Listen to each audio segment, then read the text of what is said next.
আসসালামু আলাইকুম, welcome to my new channel. তো আজকে তৈরি করেছি 2 পাউন্ডের একটি কেক। তো কেকটার পুরো ডেকোরেশনটা আপনাদের সাথে শেয়ার করব।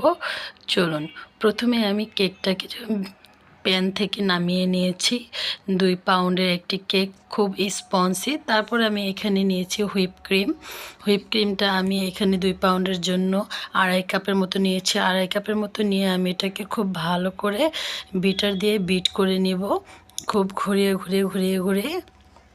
এটা বেশি ক্রিমটা একদম দলা দলা বরফও রাখা যাবে না, একদম গলে পানীয় হওয়া যাবে না, একটু হালকা দানা বরফ থাকাকালীন আমাদের এটা বিট করে নিতে হবে। তো যে পর্যন্ত আমার ক্রিমটা ফর্মি না হবে, একদম ক্রিমি টাইপের না হবে, সে পর্যন্ত আমাকে বিট করতে হবে। আমি এইভাবে কাত করে একটু চেক করে নিয়েছি যে এটা আমার পড়ে যায় নাকি। তো আমার একদম সেট মতো হয়ে গেছে। তো তারপরে এখানে আমি একটু চকলেট নিয়েছি, চকলেট নিয়ে একটু গরম পানি দিয়েছি, আর হলো দিয়েছি একটু ক্রিম দিয়ে আমি খুব গরম পানির মধ্যে খুব ভালো করে এটা মেল্ট করে নিয়েছি।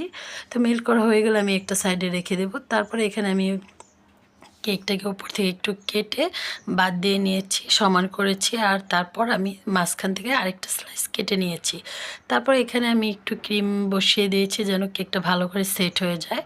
তারপর আমি এখানে দিয়ে দিয়েছি সুগার সিরামটা আমি দিয়ে খুব ভালো মতো দিয়ে এখানে আমি ক্রিমটাকে খুব ভালো মতো সেট করে নিয়েছি মাঝখানটায়।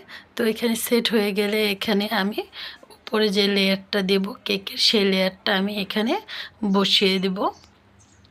তো এখানে বসানোর পর আমি আবারও খুব ভালো করে সুগার সিরাম অ্যাড করে দিচ্ছি কেকের উপরে। দেওয়া হয়ে গেলে আমি প্রথমে অল্প একটু কেক নিয়ে এটাকে খুব ভালো করে আগে সেট করে নেব। তারপর আমি বেশি করে কেক দিয়ে আমি এটাকে খুব ভালো মতো এটাকে ফিনিশিং আনবো। তো এভাবে করে আস্তে আস্তে করে আমি ভালো করে ফিনিশিং আনার চেষ্টা করছি, বাট আমার বাচ্চার জন্য আমি অতটা ভালো করে আনতে পারিনি। তো তারপর এখানে যে চকলেট গানাশটা আমি রেখেছি, সেই চকলেট গানাশটা আমি পুরোটার মধ্যে একটু একটু করে আমি দিয়ে দিয়েছি চারো সাইডে। তারপর আমি একটা গোলাপের নোজেল নিয়েছি, গোলাপের নোজেল নিয়ে আমি আমি ছোট ছোট করে গোলাপ তৈরি করে দেব। আমি ছোট ছোট করে গোলাপ পোড়াটার মধ্যে দিয়ে দিয়েছি। তারপরে গোলাপটা দেওয়া হয়ে গেলে এখানে আমি কিছু পরিমাণে সুগার বল অ্যাড করে ক্রিমটাকে সেট করব। তো এই তো আমার হয়ে গেল খুব সুন্দর কেক ডেকোরেশন 2 পাউন্ডের মধ্যে। যদি ভালো লাগে তাহলে চ্যানেলটাকে সাবস্ক্রাইব করে পাশে থাকবেন।